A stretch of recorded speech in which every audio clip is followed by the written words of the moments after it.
Hi అండి. ఈరోజు నేను గోంగూర చేపల కూర చేశానండి. ఎప్పుడు చేసుకునేలా కాకుండా ఇలా కూడా ట్రై చేస్తే చాలా బాగుంటుంది. చేపల్ని క్లీన్ చేసుకుని 1 టేబుల్ స్పూన్ కారం, పసుపు, రుచికి సరిపడా సాల్ట్ వేసేసుకుని ఒక అరగంట సేపు మ్యాగ్నేట్ చేసుకున్నానండి.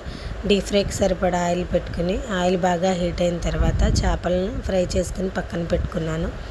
అదే ఆయిల్లో కొంచెం ఆవాలు, మెంతులు, జీలకర్ర వేసుకుని 2 ఎండుమిర్చిని కూడా వేసేసుకున్నాను.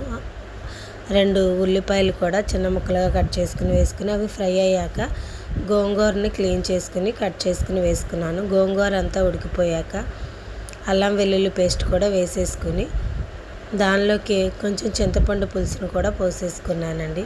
ఫ్రై చేసి పక్కన పెట్టుకుని ఉంచుకున్న చేపలను కూడా వేసుకుని ఒక 5 మినిట్స్ ఉడికించుకున్న ఎంతో టేస్టీ అయిన చేపల కర్రీ.